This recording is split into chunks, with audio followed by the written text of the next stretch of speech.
That's right. Greetings, fellow armchair Imagineers. Tiki here.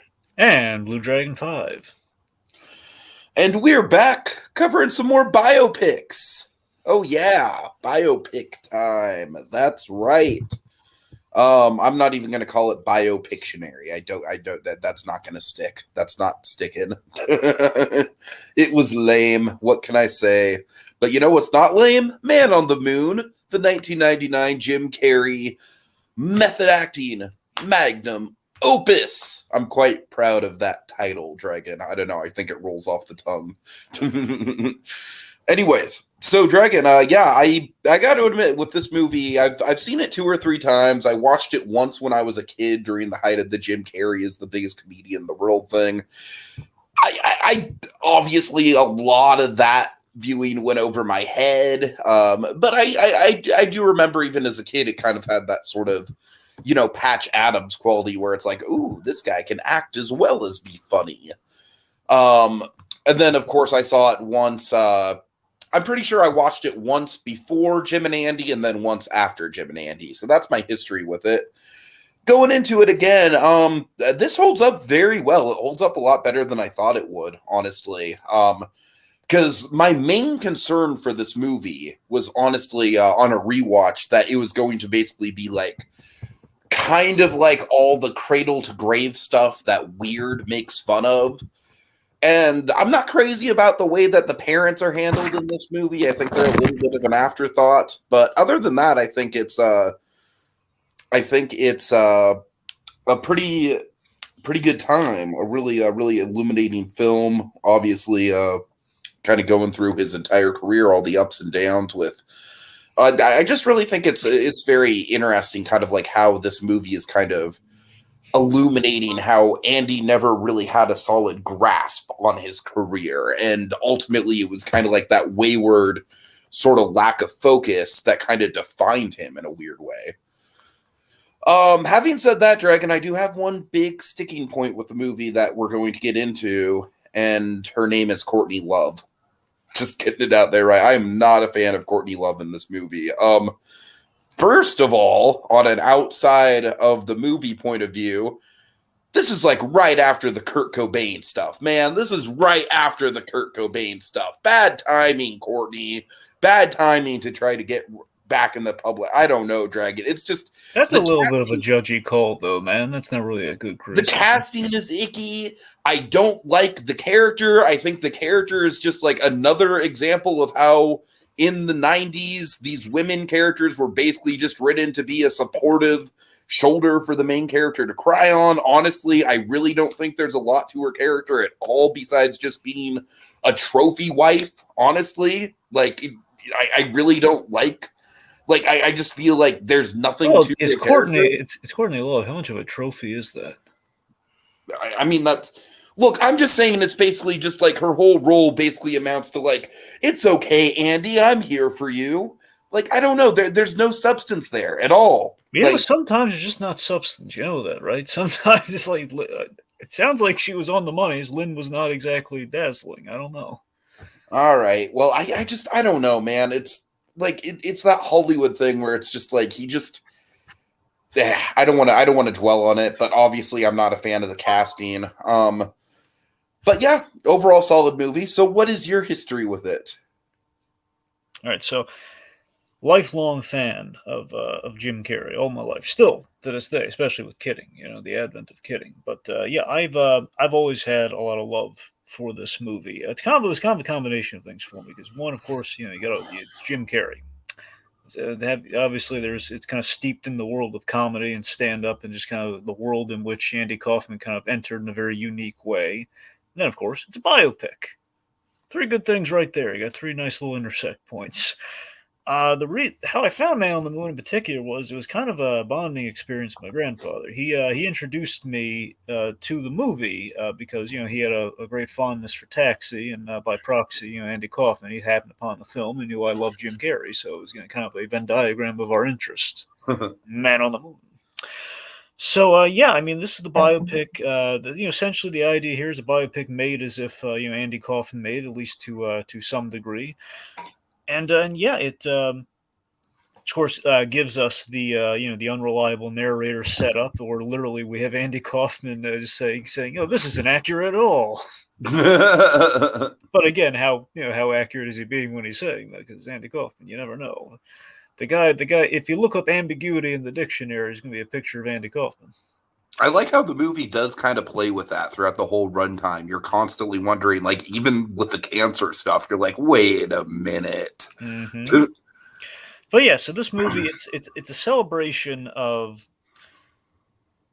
Yeah, it's basically it's a celebration of how ahead of his time Andy Kaufman was. I'm not the first person to say that, but that's very much what this is. This is basically I think now he's knowing what. still ahead of his time. Well, yeah, I mean, yeah, he's still waiting for the laughs. That's what I'm saying. Well, that's the thing. So I just love that it's very much like knowing what we know now and kind of the culture today. Looking back on Andy Kaufman, it's very interesting. Of course, we very much have done this with the Jim and Andy the documentary that was about the making of this film. So I remember when I watched this movie and I finally got it, I was very eager to rewatching stuff on DVD. I was always disappointed there was kind of a sparse amount of bonus features, and now we know why. But yeah, I mean, the other thing to note too is that with Jim Carrey's career, I mean, Man on the Moon was very special in that it feels like Man on the Moon and Truman Show were like Jim Carrey's Oscar bids. They were very much like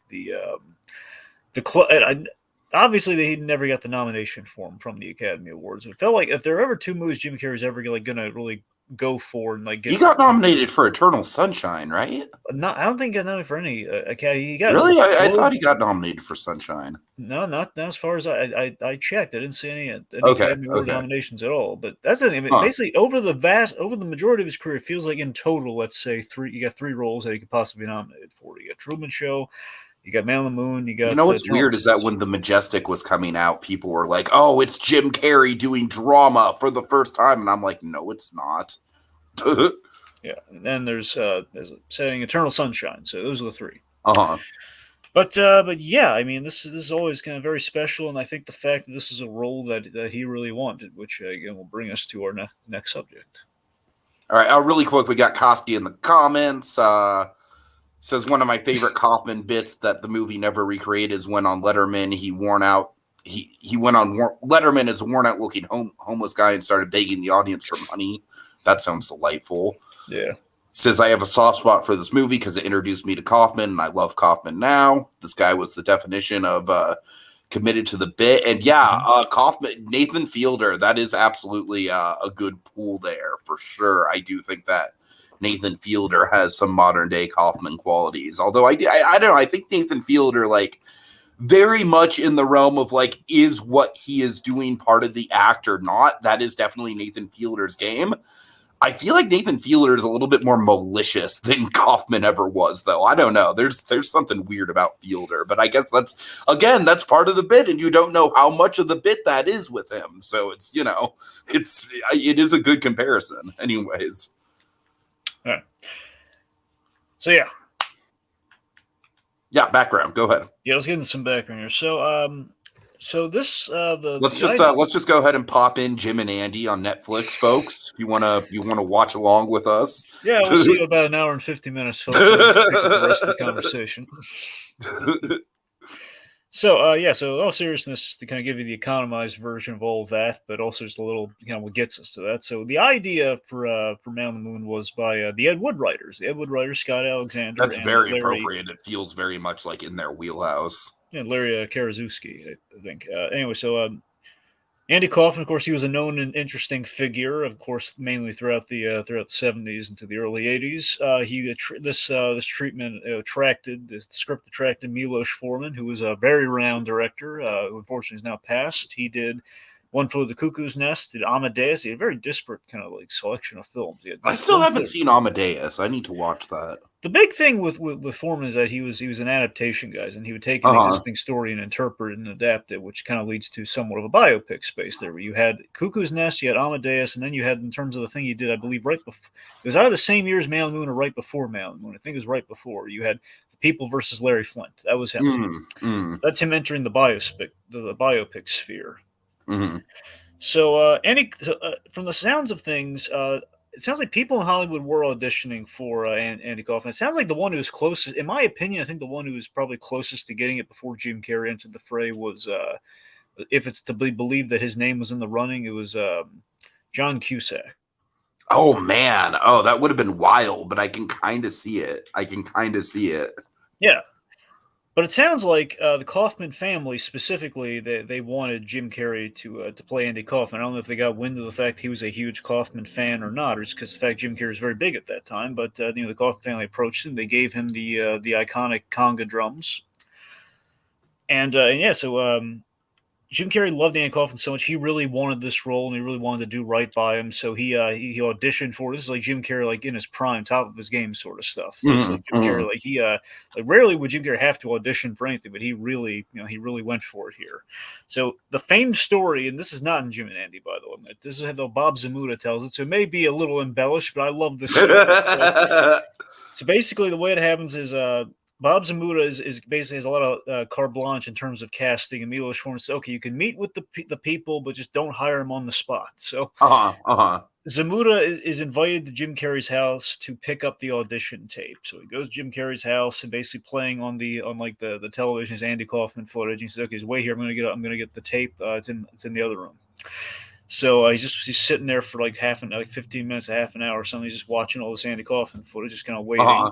And Jim Carrey comes in. He gives him this paper bag. He says, oh, the tape's in the bag. Oh, okay, thanks. And he opens the bag, and there's nothing in it. And he reveals you've been watching the tape the whole time. So the Andy Kaufman footage was Jim Carrey doing his Andy Kaufman stuff, which sold Zamuda pretty much hired him on the spot. And Foreman's like, first of all, it's like it's a very convincing audition if he didn't even know, but then also the bit in its own right is very, very Kaufman-esque. Mm-hmm. Yep. So that sold him, and I assumed a little bit of convincing with Foreman, the fact the Kaufman family signed off on. There you go, Bob. I mean, could you imagine the conversation where he's like, "Hey, Jim Carrey," and the studio's like, "No." Like, what world would that? I mean, nowadays maybe, but well, I think it was just the fact that I don't think the studio. It sounds like Jim Carrey didn't really have to audition, but he did just to make sure he sold it. Plus, it is a very unique role because not a lot of actors would be like, okay, so it's it's this actor. Hank Azaria auditioned. They went Hank Azaria. Oh man! That would have been interesting. That's what I'm saying. There are a lot of interesting choices, but God damn it, Dragon! When is Hank Azaria going to get his like late in life breakout like we want him to? He has a good role right now. It's not a lead role. I mean, the lead role that he's had in recent years is Brockmire, from what I understand. That was like his big breakout role that he's had close so far. But yeah. Regardless, yeah, so the point is, all these people would have been like kind of that recognizability thing. So you have Jim Carrey basically kind of blending into Andy Kaufman. Then he takes it beyond the next level. Jim Carrey decides to go full method when he's doing the role. So he basically can do this as if Andy Kaufman is back from the grave playing this role because it is so very important. So basically you have the Jim and Andy documentary that occurs in which, long story short, Jim Carrey wanted to channel Andy Kaufman, so he did extreme method acting. So you have the headiest, most meta experience ever, where Jim Carrey as Andy Kaufman is making a biopic on Andy Kaufman, in which Andy Kaufman plays himself and Tony Clifton. Yep. Do you follow the flow chart, kids? Anyway, so also behind the scenes, Jim Carrey hates electronic press kits. Like the little, you sit in a little chair. They do like little interviews and stuff. So he basically Jim Carrey not wanting to do press? You don't say. So Bob Zamuda and Lynn Margolis, the real, Bob and Lynn from the movie. They Lynn. The biggest thing that Lynn did is that she was, I guess, interested in filmmaking. She was a documentarian, so she basically shot all of Jim and Andy, all that behind the scenes footage is her. Oh, that's interesting. That's cool. So and that's why her and Zamuda are on the set so often. That's why Zamuda, one of the reasons Zamuda has a cameo in the movie, because he's there already. He's a friend of Kaufman, so of course he'd be there. Anyway, so it was a very trippy experience for the cast and crew for a myriad of reasons. I think the chief of which is Tony Clifton, on set in character, like wearing a bag over his head before he gets the makeup put on so he doesn't ruin the illusion, like crashing cars, and he has like Limburger cheese in his pockets, and like we have like on the Andy Kaufman side of things, like we have an actual feud with Jerry Lawler that was not like the fake feud with Jerry Lawler. It's just Jim Carrey taking off the wrestler who actually beats him up in the movie. and they're crashing parties at the Playboy Mansion. It's utter bedlam in all the most wonderful, wacky ways. I mean, at least he's not mailing odd items to people. He's just it's definitely better than that for sure. I will sign off on that. These are the method stories you want to hear about, not the method stories. Man, that guy just sounds like a nuisance. Like, it's still disruptive, but it's not like actively malicious. At least there's an intrigue here. Where the other one's like, man, this guy, who wants to work with this guy? This is more like, this does not happen every day. This guy is like, I mean, we don't want to see that documentary, basically. No. Like, this is like, I don't want to see Gerald make people carry him to the bathroom. I don't want to see that. God. But the idea that you have someone what are you talking about, Dragon? Morbius is the best performance of our generation. All right, anyway. Point being, there's so much. The footage was so crazy and such a meta experience for everyone involved. One of those things, almost like a car crash in a sense. In a sense, only worked out. It's like, wow, how is this? It's like you don't see this every day, but you don't see this every day. We got to get this on film. Look at this. This is insane. It's either a guy having a breakdown or a breakthrough. Anyway, so he, this footage was so crazy. Essentially, was stored away for roughly 20 years, and that's why we don't have a lot of bonus features on the DVD. Makes sense. And of course, there was buzz. There were a few nominations for like Globes and stuff. Nothing for the Academy, but it's what it is. And it really put Jim Carrey through the ringer. And this is one of I'm trying to remember if after this is when we. Jim Carrey, I think the number 23 was really the other turning point. Jim Carrey's really getting away from the traditional roles that we know. Well, I mean, like I said, there was the Majestic too. Yeah. Well, that was wasn't the Majestic way before this though? No. The Majestic was like 2001, 2002, I think. I don't know if that's. Oh, I'm pretty damn sure. All right. Okay. It was at least 2000. I could have sworn it was 90s, but maybe you're right. I'm going off of memory, and I'm going off of when I was actually seeing movies in theaters when I was a kid. That was when I was 10 years old. Hence, it's impossible that it would have been in the 90s. Fun fact, Bruce Campbell is in The Majestic. Oh, that's funny. And it's a really good Bruce. It's Bruce Campbell playing an old school B-movie, Indiana Jones type. It's wonderful. Nice. I just remember that movie was super fucking boring. You know what that movie reminded me of? Empire of Light. Also another super boring it has movie. to have been better than Empire of Light. Come on. I'm sure it was better than Empire of Light, but I remember The Majestic. Boring. I remember The Majestic, while boring, did have charm about it. Like Martin Landau was good in that movie. Come on. I mean, yeah, it's like Dre. It's definitely like he got his son back, and he had a movie theater. It was nice. All right. Oh God. Anyway, when it got to the political McCarthyism stuff, it was boring. Yeah, that's what I'm saying. It went off the rails. Everything else was nice, though. I mean, it's like Be Kind Rewind went off the rails too, but at least that was for like a good cause. Yeah. Okay, so point being, that's Man on the Moon for you. Let's talk about it. Okay, Koski, he's saying big difference between this Andy Kaufman and the real Andy Kaufman is that Jim Carrey was a bit more energetic and Kaufman, the real guy, was more subtle. Yeah, I could see that. I definitely think that, like, through the movie, there's, like, kind of, like, a line being blurred of, like, the character Andy Kaufman and the real man Andy Kaufman, for sure, which I'm sure we'll speak on. Koski, yeah, I absolutely agree with you about Paul Giamatti. I love me some Giamatti, bro. Sideways, one of my all-time favorite movies. So, absolutely. I definitely think he doesn't get enough credit for his role here, for sure. I definitely think he gets overshadowed. There's also a case that Jim Carrey is actually a good actor. Well, Jared, he was an Oscar. That must be he's a good actor. Okay, the actress who worked with him in Taxi and that nails craziness and unpredictability. She said that Jim Carrey nailed his unpredictability and craziness. But what Jim Carrey didn't get was his downside. She said that his true self was just a sweet Jewish boy. Yeah, I could see that. Koski's either referring to Carol Kane or Mary Lou Henner. I'm going to assume. Well, here's the thing. Probably, I'm thinking Carol Kane, but fun fact of Mary Lou Henner, she has this memory thing where I don't know if it's like eidetic's not the word, but she has like perfect recall. Ooh. Like she has like an amazing memory. Like she has like a ridiculously amazing memory. So that's interesting. Anyway, Little Blue says, after watching Nostalgic Critics' review of this film, uh, it could have been so much better. It was Danny DeVito who wanted to be a tribute movie to Andy and not go into great detail in Andy's life.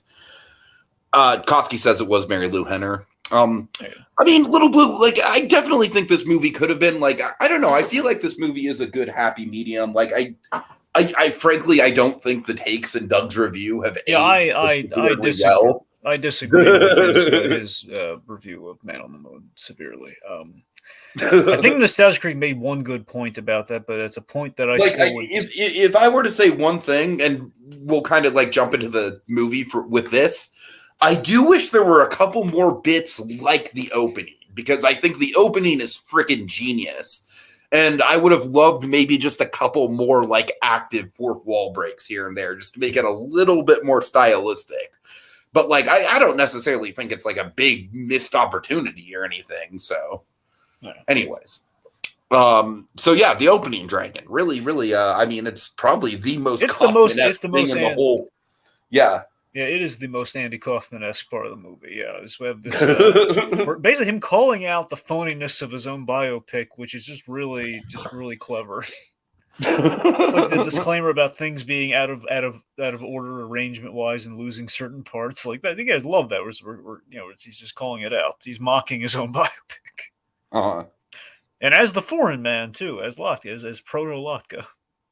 Yeah, I love that, because it's also kind of like calling out like Latka in a lot of ways was sort of like the thing that haunted his career. So it's like an eerie kind of foreshadow of that in a way. Yeah, I mean, in a sense, the opening does. I mean, again, with one nostalgia critic as the exception here, it's essentially we kind of critic-proof the movie with that opening to a degree. You know, just in terms like, yes, we have the usual biopic criticisms, like, well, you forgot this, and that's not what that was. It's like, well, we said that at the beginning, you know. And that feels in character for Kaufman. You know, also a fun detail. I love that we use the Lassie music, which we showed the Lassie clip later on. So it's like we have it playing when we puts the record player on. Mm-hmm. And the fact that we run the credits, like we're committing to the bit full on here. It's like there's the credits, and just kind of we should probably get into Jim Carrey's performance of Andy Kaufman. Yeah, I think the main thing that impresses me is how consistent his physicality is. Yeah, my favorite little detail about how he plays Andy Kaufman, I've always marveled at this, the eye movement. The eye movement where you just see him looking around, and my favorite part is like when the eyes get a little bigger, when he's like kind of expressing, like putting a punch, like kind of like punching up a line or something. That's exactly why the poster is how it is too. It's because that it just stands out, like his eyes, just him looking nervous at the audience. Because I mean, the Mighty Mouse thing is the thing that summarizes Kaufman. If you need one bit to summarize who Andy Kaufman was and what he did, it's that. It's the fact that he didn't do anything, and you wondering what was going on was essentially the bit. Like, right. And the fact that it was comedy that was kind of not do it yourself comedy. It's basically kind of like a self fill in the blank sort of like an automatic comedy thing, where basically it's almost like a negative space form of comedy in which you see the outline, and then your eyes, basically your presumptions and your projections fill in the rest. It's the fact of like, okay, here's what we think the bit's going to be, and then we're us wondering what is happening, and oh god, is he bombing? All that swirl of emotions and concerns and everything, that's you doing Kaufman's work for him. Mm-hmm. Yeah. But yeah, his physicality is great too. I mean, we do all the Kaufman physicality. I mean, we have the wrestling, for example, but also we have him just like the way he just kind of enters a room and everything. There's a fine line between Jim Carrey doing physicality and Jim Carrey mimicking Andy Kaufman's physicality. The way he's kind of like hunched over all the time, I think. Yeah, for sure. Yeah. Let's see. But yeah, I mean, we see. I think I love how we get to infer kind of the loneliness. We have a character who's kind of seemingly from the beginning when we check in with young Andy, doing the show to the wall, when he does the classic Kaufman thing, where he's like performing to an audience of no one. There, you convey the loneliness of this character, but we never truly get inside of his head. We can only, again, because Andy Kaufman as a performer, we've always been able just to like we put our own thoughts on what's going on with this guy. We don't really know. Mm-hmm. So there's that distance there, And one of my favorite scenes in the movie, not the favorite scene, but the scene with the real life George Shapiro, the comedy club owner that tells him he should try jokes, and then Andy just won't budge and he leaves. He's wearing a little red cap at the beginning. That was the real George Shapiro, and I love that we play the emotional music, and it's kind of us, the audience, being tricked for a moment where he leaves and it seems like, oh, this is kind of a sad moment for him, but he has a little smile at the end of it, and you have to wonder, was that just him kind of hamming up the sadness right there? Was that, you know? Yeah, no, that's an interesting pool because honestly, I always kind of viewed that moment as like I've always kind of viewed honestly the first like 10 minutes or so of the movie before he gets hooked up with DeVito to be pretty stock biopic stuff. But it is a good pool. Like I kind of feel like in some ways with the the melodramatic music and the smile, it is kind of like playing around. Like I don't know. I feel like this movie is almost kind of like the very, very, very watered down version of what Weird would eventually just shit all over the biopic genre. You know what I mean? Right. So, one of the big things with Jim Carrey's performance, of course, is capturing Tony Clifton. We should talk about Tony Clifton. Yeah, and I love how throughout the movie it's like there's always an ambiguity about who's actually playing him too. I'm going to say this, man. I still think Jim Carrey's portrayal of, I guess, his meta hat on a hat portrayal of Jim Carrey as Andy Kaufman as Tony Clifton is the best version of Tony Clifton I've ever seen. I mean, I just love how it sounds. It looks like, the suit looks nicer. Again, he's got like I think he has proper makeup compared to what Kaufman did. Mm-hmm, mm-hmm. It's just the fact that, he's the bad guy wrestler of lounge acts is an insanely good idea. It sounds perfect. And the way Jim Carrey does the whole and it's been an honor. And I'm going to be. I am moist tell it. That whole thing. I need this gig like I need a shotgun blast to the face. Mm. It was delightful. Also, our friend Mark Sipka's one of his first impressions. Oh yeah, really? That's right. I remember that. Yeah. So yeah, it's the fact that Tony Clifton's purpose is just to cause chaos and essentially give Andy an enemy before Jerry the King Lawler comes like a fake enemy until he comes into the fray. Mm. So he's a means to an end. He's basically it's the precursor to the Hollywood feud that we would get, that we would get later in life, like dime a dozen sort of Hollywood feuds, like I don't know, like Vin Diesel doesn't like The Rock or something, it's like feud, Or like Ben Affleck versus James Gunn, for example. Well, I don't know how it's not really that, but sure. No, I'm saying that sarcastically because the media is trying to make it into something it's not. Well, there you go. Okay, yeah, sure, there you go. Of course, we have Tony Clifton. Oh my God, drama! Ben says he doesn't want to direct a DC movie. That must mean he hates James Gunn. James Gunn is fucking everything up. All right, I'm done. I liked you better without the white hair, James Gunn. All right, I'm sorry. I'm sorry. Yeah, so it just annoys me. Dragon, of course, Campia is all over that shit. Anyway, the taxi set visit, one of the best uses of Tony Clifton in the movie. Just the fact we have a lot of it goes down pretty close to how it went. Where's Tony Clifton? Well, we have a lot of the same people too. That's what makes it so fun. Technically, all but one. It's really funny how it works, where we can have everyone on the taxi set, but Danny DeVito for obvious reasons. It would be funny if Danny DeVito was just there, just playing himself. Speaking of unsung heroes, though, Dan DeVito is really good in this movie. I love we give him this really good straight role to play, and I think he does some really great kind of subtle, wonderful acting as George Shapiro. Again, he's the guy who has to react and manage this crazy man. I honestly think Danny DeVito is like he might be the closest thing this movie has to like an audience surrogate character because he's essentially his role in the movie. He's the same man in the movie. Right, and his role in the movie is essentially trying to figure out, like what makes Andy tick, and what is the thing that makes him a legend, and that's what we, the audience, are coming to the movie to find out. You know what I mean? Yeah. Like he too is puzzled why Andy's doing what he does, and we don't fully have an answer, but we are kind of investing in him. It's kind of the magnetic quality of Andy Kaufman, where it's like this guy we shouldn't necessarily. All common sense is you shouldn't like Andy Kaufman. Not because he's like a bad person or anything, but you shouldn't like Andy Kaufman just in the basis of this guy is not the social norm. He is not the convention. Yet there is something there, and George Shapiro can see that. So he's kind of like, again, he's personifying the charm. One missed opportunity with Tony Clifton in the movie, though. I think there's one missed opportunity with Tony Clifton, one missed well, 1 to 2 missed opportunities with Andy Kaufman. But with Tony Clifton, the Dinosaur Show is something we really should have put in the movie. Probably, I don't know if Dinosaur's a state. I don't even know if Dinosaur's still around, man. The point being, the Dinosaur Show, whatever the deal is there, I don't know if it was like a legalese sort of thing where like she is just really protective of this event and making sure it never comes out like on film or anything. Wait, remind me what happened there. Yeah, this is great. You can always see you can find the lead up to it on YouTube, but here's the story. So Tony Clifton in character was brought on to the Dinosaur Show. He's not wearing the sunglasses, so I forget if that was like yet another reason he was kind of ticked off, or just I just didn't have the sunglasses on. But he's doing like a cooking segment on the Dinosaur Show, which involves like a bowl of eggs, and Tony Clifton dumped the eggs on Dinah Shore. Oh my! And she was so angry. What happened was she ejected. She had her goons practically eject him from the set, and the footage was burned. That's why no one can find it. She burned the footage.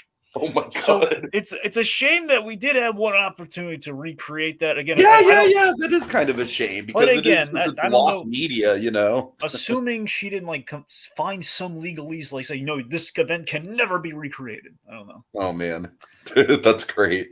Anyway, so I love our portrayal of Tony Clifton. Here's the fact: we have like the mind games and the bad guy stuff here. Of like the Mr. Clifton has a vocal condition, so everyone put out your put out your cigarettes and your cigars. I paid $20 for this cigar, just please. And this is like, and he's just coming out smoking. Wonderful.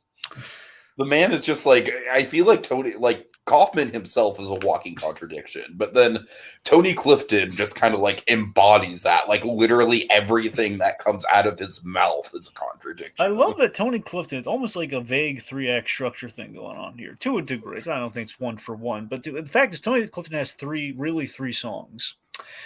And I like the selection of these songs. He has Volare, which is like the cheesy lounge act. Oh God! And then we have I Gotta Be Me, that's the I cannot watch that scene in this movie now without thinking about how good that moment is like edited into Jim and Andy. Right. Yeah. I had the same thing rewatching it. But yeah, so I've Gotta Be Me, which much like Jim and Andy and the way we have it here, I feel like Jim and Andy kind of gives Tony Clifton in general just a little bit more pathos. Oh yeah. Because remember, Tony Clifton did kind of the examination on Jim Carrey in that movie. Basically, right. Called out Jim Carrey's scared. But regardless, the fact it's about kind of the duality of both. That's the scene where Andy Kaufman shows up at the Tony Clifton gig. So we have I Gotta Be Me, very appropriate. And then, of course, I Survived when we're questioning if he's dead or not. So these are very well chosen Tony Clifton songs. So, I mean, I guess in regards to the act itself, I do like when you look at the structure of this movie, what I like in the reordering of events is that we do see we see kind of the progression of Andy Kaufman's act. So again, it fits in the whole like I gotta stay one step ahead of the audience. I gotta kind of basically he's raising the bar on himself. It's kind of a self-imposed like kind of perfection streak. So we start off with the thing he did as a kid with the Animal song, and then we go to the impressions, and basically it develops. We get Foreign Man, which of course leads to stuff like what's the key to being funny? Be silence, which gives us Mighty Mouse, and of course then we have Taxi. So again, we kind of build upon then Tony Clifton enters the fray. We just build upon what gets us from point A to point B when he runs out of material, which is why Zamuda was there in the first place in real life, by the way, because if he ran out of material, you'd have Bob Zamuda come up with ideas. We get the wrestling, and we get, and then we build from there. Yeah, for sure. Okay, so I guess where do you want to go? I mean, we've kind of talked about the act, so you want to transition into the wrestling? Yeah, sure. Yeah.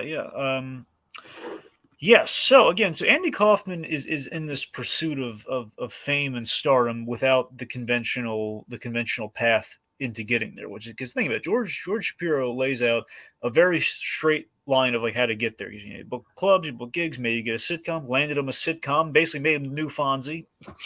I And mean, more or less, yeah. yeah, I mean, Andy Kaufman's the one who kind of like You, stifled.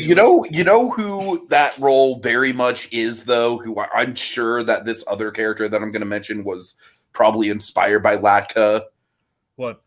Fez. Yeah, Fez is absolutely Andy Kaufman. Yeah, it's got to be, right? It's got to be. Yeah. So that's the thing. So it's like this. It's like this thing of like his pursuit of stardom and kind of becoming like kind of like a known name to basically what he is now, like pulling an Andy Kaufman, pulling basically that ultimately was his goal, and he did achieve it, but usually essentially after death. It's kind of a legacy factor. But just the fact that he wants this, so he has an act. He goes to Tony Clifton, and then the wrestling, and basically his end goal is like I want the audience to love me, then hate me, then love me again, and that's essentially our crux of the movie, and that's his path to arriving at stardom. And right smack dab in the middle of that is wrestling. He's taken the bad guy lounge act into the literal bad guy wrestling. Koski says, I don't get how people took the wrestling thing seriously. Like, how do you look at that goofy outfit and not laugh? Yeah, it's a pretty goofy outfit for sure. Best part about that outfit? But because of the infamy with all of that, but especially with his bout with Jerry the King Lawler, he has an action figure, has a wrestling action figure. Oh, God, that's great. Of him in that outfit. It even comes with a neck brace. That's awesome. So yes, so the wrestling, he's the intergender champion here. It's this.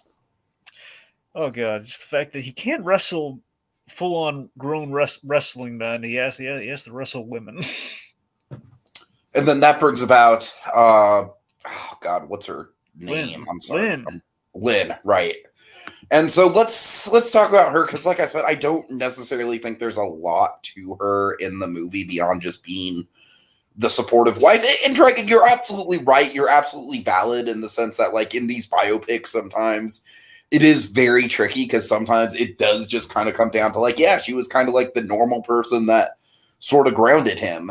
But I don't know, man. Like, with her, I just, like, first of all, like I said, yes, I'm sorry. The stuff with Kurt Cobain and this happening right after that is weird. I'm sorry. Again, that you can't hold that against a movie, though. That's not, I do. Why? Why? How? Why? I'm one of those people that thinks she drove Kurt Cobain to drug addiction. I'm sorry. All right. She was a terrible influence on him. I'm sorry. I don't like her as a person because of that. All honestly. right. Okay. I have very little sympathy for people who get people into that shit.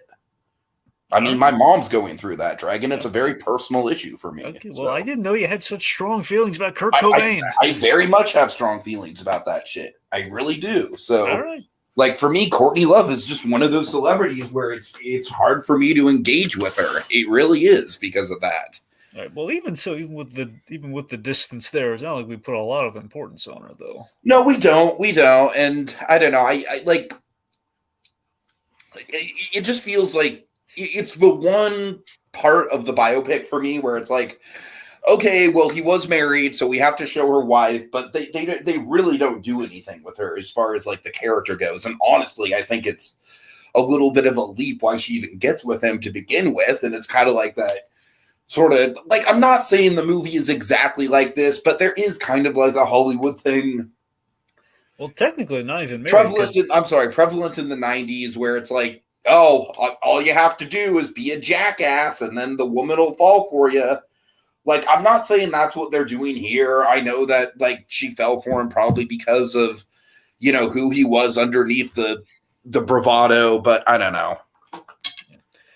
Also, it's just a weird part of the movie for me, man. It's hard for me. Like I said, it's just hard for me to engage with. Well, brief distinction is not technically not married because of that whole botched, marriage proposal thing. They were, she. Oh, that's true. When he died, yeah, you're right. I believe when he died, still girlfriend. I don't think they ever got married officially. Yeah, because actually in real life, believe it or not, Tiki, the whole meeting her in the wrestling was in. So I guess like if he wasn't married then, Dragon, then I guess I kind of posed the question like, Did she really even need to be in the movie? No, I mean they were. She was around. Like she was. It wasn't just like a one-off thing. Like she was. As they. Uh-huh. I don't know. Here's the thing. Here's the difference. So in real life, they essentially met like on a like Andy Kaufman did a few movies, very select few movies and TV gigs outside of Taxi, and he like heart beeps and stuff. And like on one of those Mhm. things, he met Lynn on the set, and they hit off. And apparently, you can watch one of these movies, you can actually see him kind of flirting in the background. So Oh, really? That's they're fun. yeah. That's the thing. So that's how they met, but not super exciting. Plus, you have to get into kind of the other stuff, and it would defeat kind of the through line they're building here. And they kind of found a Sure, way to sure. lump it into the wrestling thing they would have to get to. So I don't know if the whole marriage proposal, like I forget if Lawler did like in real life bring like a lady wrestler when he was doing that proposal, which raises the question in the movie of like, is the feud with Lawler somewhat real because he ruined his big romantic gesture to propose to the girlfriend, and obviously spirals from there, which ultimately we reveal is just it was the whole proposal and everything was an excuse to get there for Laura to wreck that. So And yeah. by the way, just going into Lawler, I fucking love how we spend this chunk of the movie on Lawler, and then it's just revealed like that, like he's been in on it the whole time. I Like they're really like good that pals. reveal. I love here's the thing, I love that reveal because, there's a lot of ambiguity there usually, like, in real life. Obviously, Uh-huh, people could uh-huh. probably everyone, I think, ultimately assumed, like, and through the course of history, okay, he was probably in on it because, a lot of wrestling obviously is pre-orchestrated in terms of, like, the bad especially during the big bad guy bouts and all, like, Hulk Hogan, he's turned bad, and he's turned good again, that whole thing. Dude, But right, right. there's the redemption, the Gremlins redemption. Oh my god. Regardless, the whole thing of just the fact that we kind of we don't leave it ambiguous until I like the fact that we play it pretty straight and then we reveal, oh, okay, so he wasn't on in a very definitive way, and just we kind of have it be like a nice reveal, like you think, oh man, Andy really it's a shame that Andy really got into it with Laura the way he did. It's like, okay, they were buddies in the end, or at least they were kind of like on good terms, it seems. I thought that was rather nice, and it was a nice little punctuation to the scene, and also Andy bringing ruin upon himself ultimately for the gag, which like SNL did not care for all the stuff that he had done, and it's the payoff, and that's the consequence. Even though he's on good terms with law, he still lost Mhm. everything. So Yeah, I really like how Act Two is essentially like it's kind of like a combination of like his most memorable stuff, but then also like him burning the bridges too at the yeah, same time. that's the thing. I mean, two is very much Andy reaping what he sows in terms of like the three-act structure, and I do love that we did swap things around so we ended on the hopeful note we built to Carnegie Hall instead of like in real life Carnegie Hall happened before the wrestling, or at the very least happened kind of in Oh, I tandem did with the not know wrestling. that. Well, Oh, in real that's life it ooh. was in tandem with the wrestling was kind of starting up, like he did Carnegie Hall before he got sick in like Okay, '79. honestly, that's a little bit emotionally manipulative. Then, honestly, I'm just gonna call the biopic out on that because the way that the biopic frames it is like Andy's like, "Oh, I need to do this one last great thing before I die." I don't know, Right. Dragon. That's a little bit of Hollywood trickery right there. I don't know. Well, again, it's a movie about Andy It Kaufman works though. for the movie. It definitely does. It works for a good climax for sure. But Yeah. I mean, yeah, also, that's weird. That's weird. also it's Andy Kaufman, like pulling a trick on you ultimately. So I mean, it kind of You know fits. what? I feel like this movie is kind of like that's their get out of jail free card. Yeah. It's like, yeah, it's Andy. Andy's just fucking with you. I mean, that's kind. I mean, it's kind of accurate though. I mean, honestly, Tiki, it's like I don't think it's a bad choice. 'Cause otherwise, it's gonna be really depressing. That he wrestled women and it didn't go well for him, and Right, right, right. that was his ending. No, Anyway, I mean, I don't know. I like I said, I guess it just kind of like it's that weird. Like I guess since Kaufman's whole thing is kind of like blurring fantasy and reality, I guess I can accept it. But that is, I got to admit, finding that out, I do feel a little bit manipulated. Dragon, I'm not gonna lie. yeah. Well, so did everyone Andy Kaufman met. So Fair enough. Fair enough. Well, fun. Little Blue asks in the comments, do you guys know about the Tony Clifton impersonator that got into a brawl with Jim Carrey? Do you know about that at all, Dragon? Well, I mean, oh yeah, I know what he's talking about now. Okay, so there was this you can find on YouTube, I believe. There was like a for years I thought it was on the DVD, but it is not. It's just on YouTube. Basically, Jim Carrey's doing like a promotional event, and I guess essentially it was kind of viral marketing for the time. And again, they did this with the something like this with the Playboy Mansion, in which Jim Carrey called Hugh Hefner saying he'd be coming by, and he explained the whole or at least had a representative call. So, Jim wants to come by to Playboy Mansion. He's gonna he's doing the method thing, so he might be dressed like Tony Clifton. So Tony Clifton shows up, and it's Bob Zmuda, who in real life, when Andy Kaufman was not playing Tony Clifton, it was Bob Zmuda, or Andy Kaufman's brother. So anyway, so Zmuda's there, and of course Jim Carrey shows up, and Hugh Hefner was not happy. Was not happy at all with what happened. So assumedly, the Tony Clifton he got into a brawl with was Zmuda, but given how much they did get into somewhat of a fight, so I don't know how physically inclined. Zmuda's kind of a crazy guy. Zmuda actually might have been there mixing it up with them. There was like a whole thing where he I get into the gritty details, but it's you can look it up and see it. But yeah, it was like a promotional thing. Yeah, kind of like a bad guy wrestler sort of thing. Okay. Anyway, yeah. So fun fact: Vince Schiavelli. He plays the network executive guy. He plays Mr. Smith. Mm-hmm. And do you recognize? Do you know who that guy played from our childhoods? Oh God, the name sounds so familiar. Vincent Schiavelli. Is it the old man from Home Alone? No. That's my best guess. I don't know. The Pigeon Man. Oh my God! And okay. Not just the Pigeon Man. I was kind of on the money, Dragon. I was in the right direction because I was thinking, let's see, is it something to do with pigeons? Home Alone 2 had the pigeon lady. I was kind of there. But not just the Pigeon Man. He was the Pigeon Man and Mr. Bailey from Hey Arnold. He was he was the guy from the Christmas episode, and he was the Pigeon Man. Little fun fact. We'll get in there. So yeah, I mean, also we should. So speaking of the infamy chapter, we have the Fridays things. The Fridays they recreated this thing where again, I like how we play the ambiguity on this, where Schiavelli here saying you've all been part of a happening, which I think was just him being a network executive. I don't know how much of that was planned, but you saw how chummy Zmuda got though. Zmuda was in a cameo. He played the guy that Andy Kaufman was fighting, who the guy directing the segment. Right. Anyway, but they could not. I think Michael Richards just refused to do it. So Michael Richards in real life was the guy that Andy Kaufman threw the water in the face of, and they got Norm Macdonald to play Michael Richards in that gag. Anyway, so we have just again, it's the fact of Andy Kaufman. It seems like the network executive either saved him or was like the network executive kind of liking Andy Kaufman's kind of ratings getting kind of attitude here. Everyone's going to be tuning into live TV and seeing something go wrong with the cue cards. And then we're going to come back and Andy Kaufman and say, it was a joke. But Andy Kaufman just bounces against that because of what's in him and just causes trouble. Again, Andy Kaufman kind of bringing ruin to himself at times here. Mm-hmm. Yeah.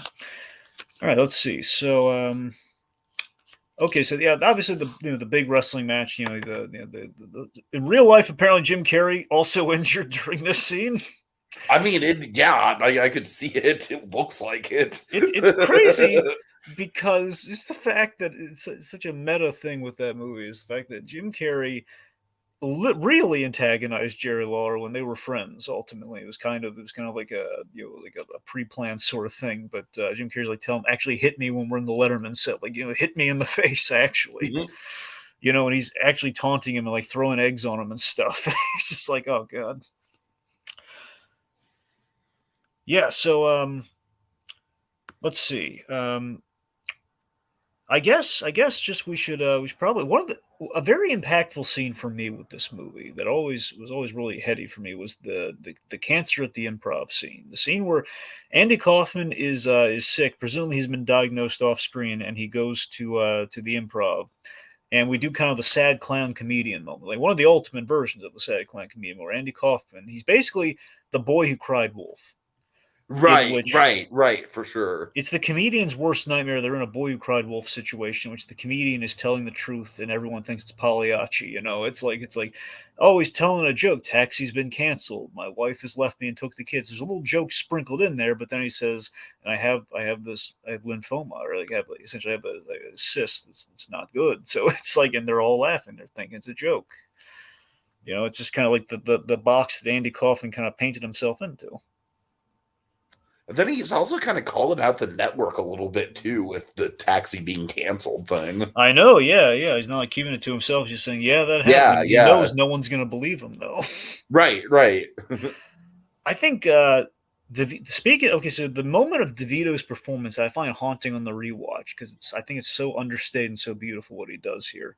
We have this heartbreaking scene that, again, feeds into the sad clown Boy Who Cries Wolf moment, where Andy tells his friends, tells his brain trust, tells George, Lynn, and Bob the news. And, of course, they're thinking, like, it's a stunt. Like, get out of here with that. No. And then I love how Bob's just instantly like, no, this is good. We can run with this. Yeah. Get a little sick, you get a little better. We can milk it for a while. Yeah. Which is how Zamuda thought, by the way. That's very. I think he captured, aside from the hair, maybe, because Zamuda in his old age always has like a ponytail. I don't know if, like, historically he always had the ponytail or not. I think Paul Giamatti's just contractually obligated to look like that every movie. Yeah, because he does look a little bit like that in the Truman Show. It's funny. He's also in the Truman Show, Giamatti.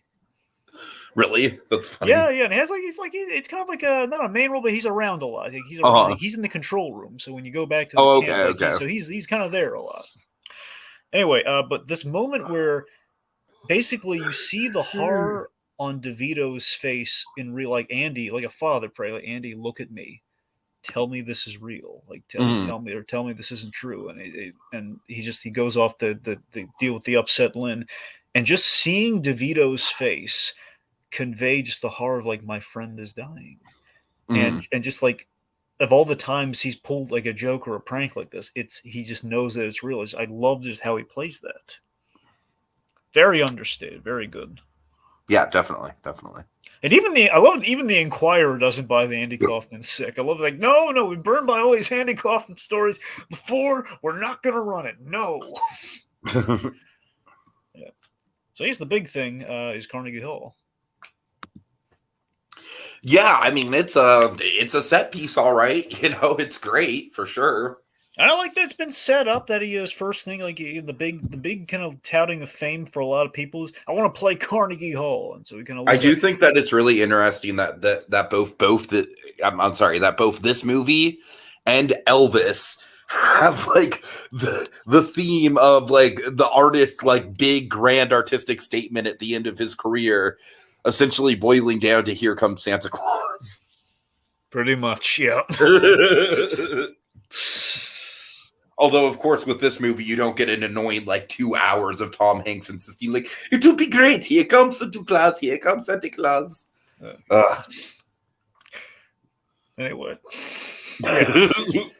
But seriously, as I said before, I do think it was, for me, I thought it was a really good choice in the movie to kind of go with the happy, kind of brief. Again, it's a comeback, but it's a brief comeback. It's not like we're not saying it's all sunshine and rainbows for Andy Kaufman. It's like, just give him like a little something before, the ruin that he's kind of imposed upon himself, takes him out. Mm-hmm. I love that it's it's to fulfill like the goal. It's him achieving his goal of going from love to hate back to love again. I thought that was kind of in fitting of that was nice as well. He's doing like kind of the classic Kaufman. It's like Abu Dhabi, with the congas, and then he kills off the old woman. He kills off the jingle jangle jingle girl. Brings her back to life. Right. Now there were two missed opportunities with this scene, admittedly. One, in real life, the old woman went down a little differently, and this one might have been a logistics thing. Robin Williams, in real life, was an old woman who was there. I forget if she faked the death or not, but she was this old woman. I think Andy Kaufman had like a fake grandmother on the stage. That was Robin Williams in old age makeup, and he revealed it was Robin Williams. Oh my God, that's fucking amazing. I don't think they did a bit where they killed her off, though, so I think that's probably where they came down, like, was more, like, kind of shocking, and then, again, because Andy Kaufman is facing down death in the way it's kind of laid out here. Not to mention there's so many other, real people playing themselves in this movie, adding Robin in the mix would have been really, you know what I mean? Yeah, plus it's like, oh my god, Robin Williams is there for a very thankless cameo, it seems. Right, exactly. Plus, we haven't established Andy Kaufman's grandmother at all in this movie. All right, so then now here's the actual miss. Now, this is the one point I will give the nostalgia critic, but I still would attest that there was Mm. just simply not room for it in the movie with the story choice they decided to make here.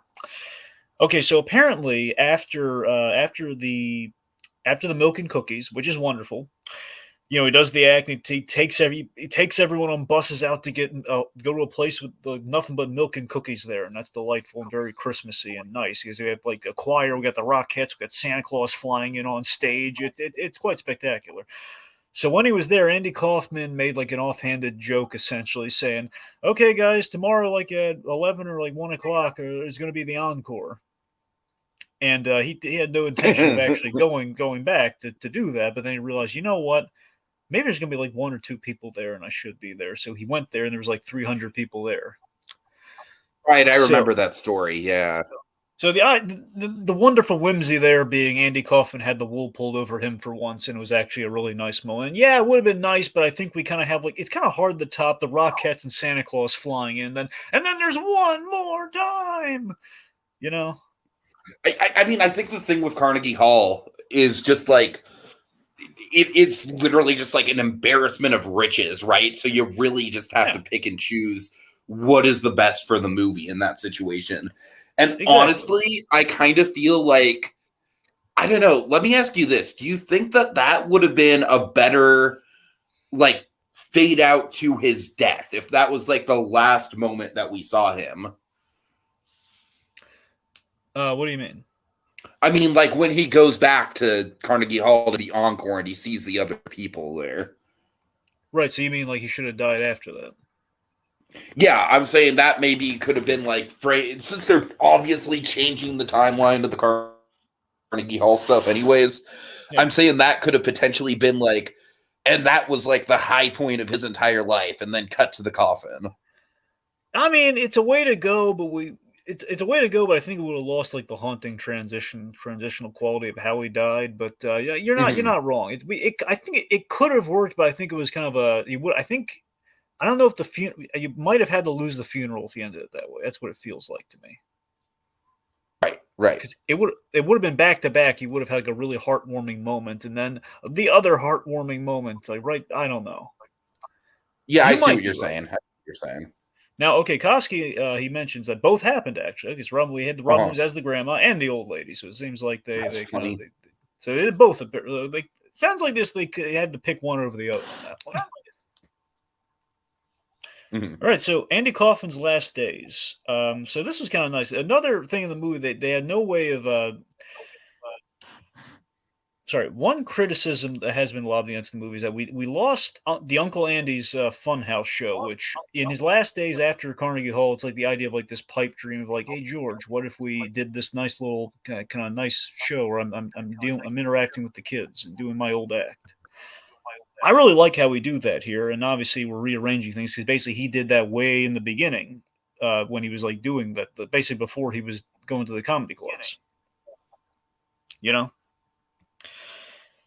And basically there was like a whole struggle Andy Kaufman had with drugs, which is how he did the transcendental meditation, which was like why it was a low point when there was a missing component of this film that we get from just skipping forward, in which Andy Kaufman, he was recovering from having a drug problem, and that's why he was very anti-drug during that Fridays sketch. And so it feels like we are kind of missing a detail there, and when he gets the meditation taken away from him, it's sorry, when he loses the meditation, it's a real low point for him for that reason. Yeah. Anyway, so I guess I'm saying it's like I think we found a way to retrofit Uncle Andy's Funhouse show in a way there, which is kind of like a nice kind of pipe dream sort of thing. Even though we are kind of lacking it in the way the movie is presented currently. But so Andy Kaufman's last days. We go to the Philippines, and we have the fake healer who basically we on the rewatch. It never occurred to me in the original watch because I always heard that Zamuda said the healers palm the tumors, and this is like a real thing where you have some locations, usually like in I forget if it's Chechnya or not, but like you have these places, I guess overseas, like areas, the Philippines, where you have healers that will basically give people false hope, usually for inordinate amounts of money. But they have like healers who will basically they'll pretend to reach in, grab a tumor, and they basically palm it so they think, "Hey, look what I got out from you," and like toss it in a bucket or something. So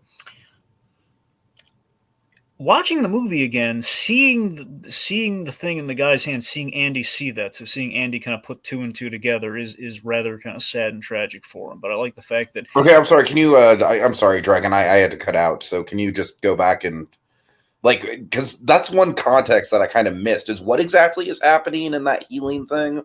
yeah, so essentially, Zamuda in real life mentioned that because he had magic, he had magic training, so he could see that the healer was palming things. So in real life, he pointed out to Andy Kaufman, "Well, Andy, he's not really like reaching in and pulling out the tumors. He's basically palming it. So when you palm it, essentially the guy has like hidden or in his pocket or something. He has like the basically like chicken parts or something that looks like a tumor. Okay, that And makes sense. he will like pretend to reach in, like smear around a little blood or something, and he'll like say, "Oh, look what I got from me." He throws in a bucket.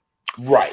So Okay. that's the palming trick. And in the movie on the rewatch, which I never caught before the rewatch fully, knowing that story, but now seeing is like it looks like Andy sees that. He sees it coming out from the other side of the other guy's hand, like while he's not palming it really well.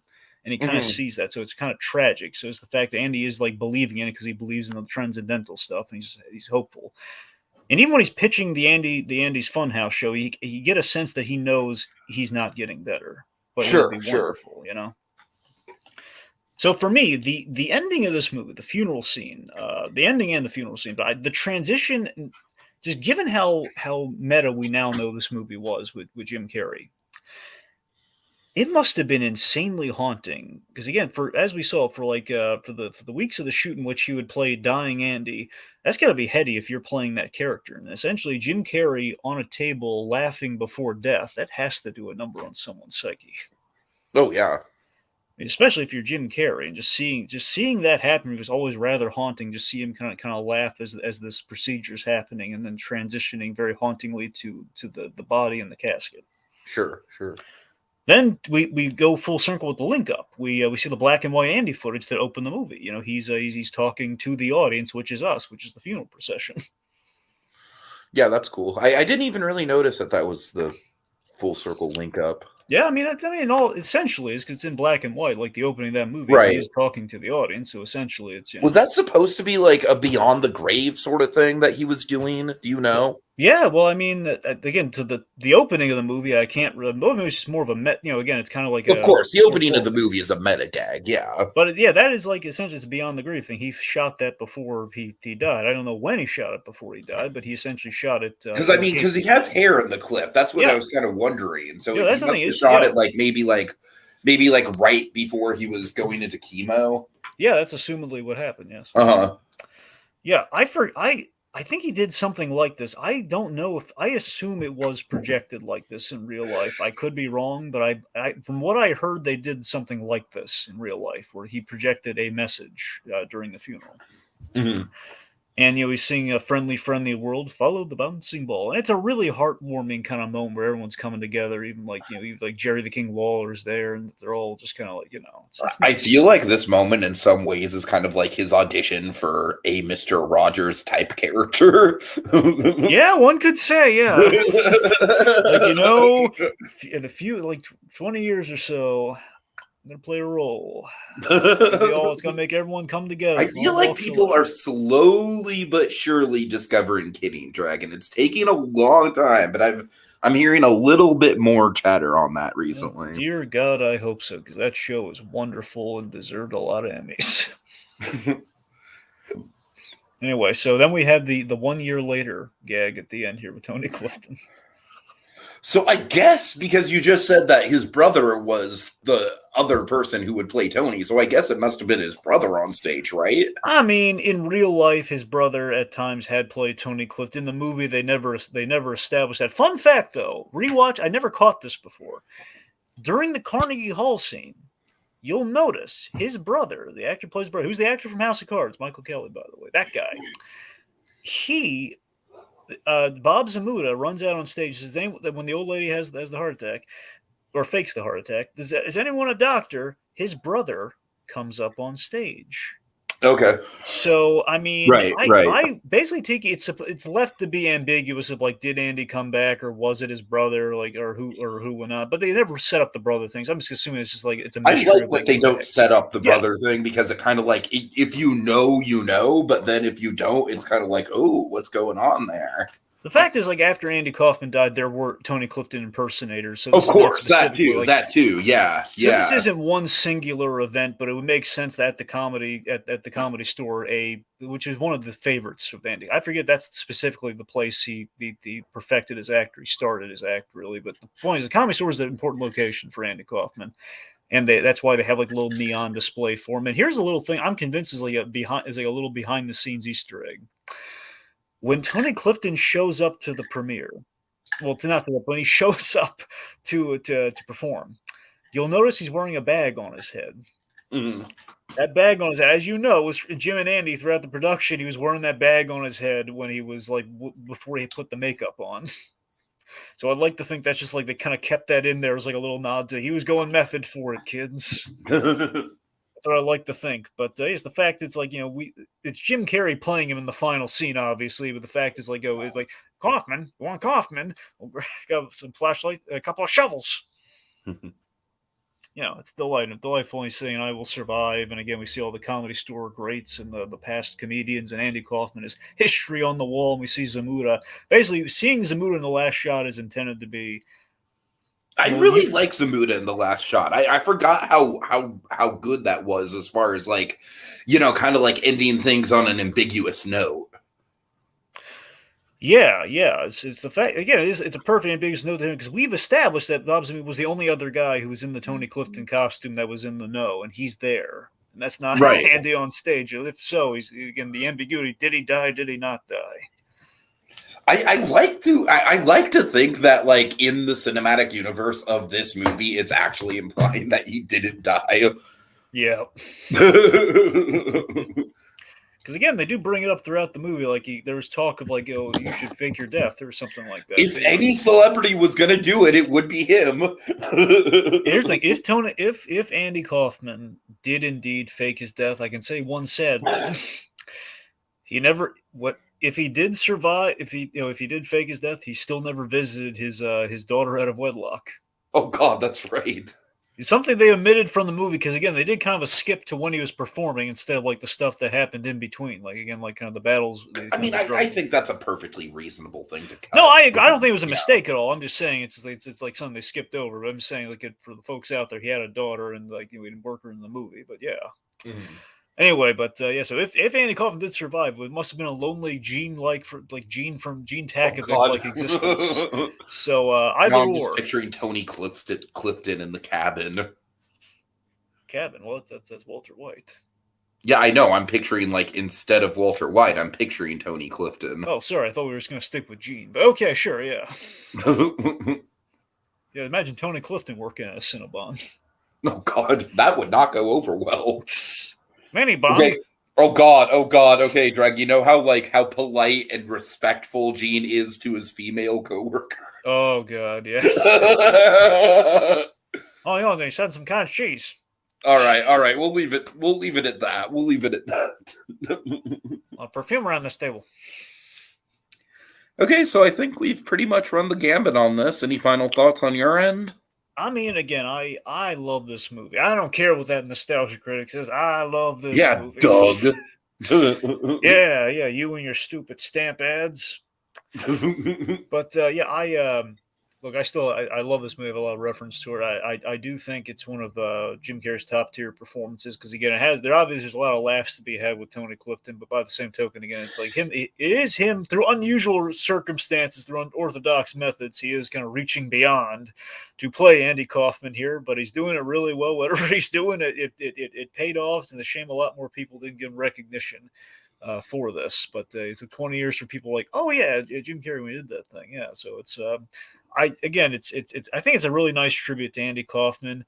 It does beg the question though, like, do you think we haven't gotten other Andy Kaufman things because Jim Carrey did it so well, or do you think it's because like we're overdue?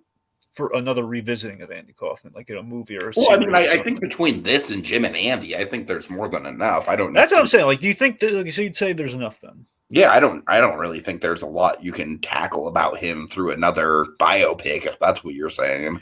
Well, yeah, I thought that like a series or something, but yeah, sure. I think I agree with you. I feel like specifically because of Jim and Andy, I don't think that anything else that they do would go over well, because I feel like Jim Carrey and Andy Kaufman are like very like spiritually linked together at this point.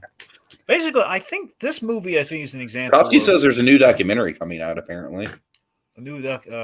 Oh, right. Yeah, I think Koski mentioned this a while back, potentially, that there was an Andy Kaufman documentary. I mean, I guess we'll see. And again, if this would be probably more about the man himself, which again, there are layers that we did not explore in this movie. Like, for example, that milk and cookies, kind of like the aftermath thing. So, I mean, I don't know. There might be some stuff to explore there. But regardless, I definitely think documentary stuff, sure. I don't think another actor should play him. Sure.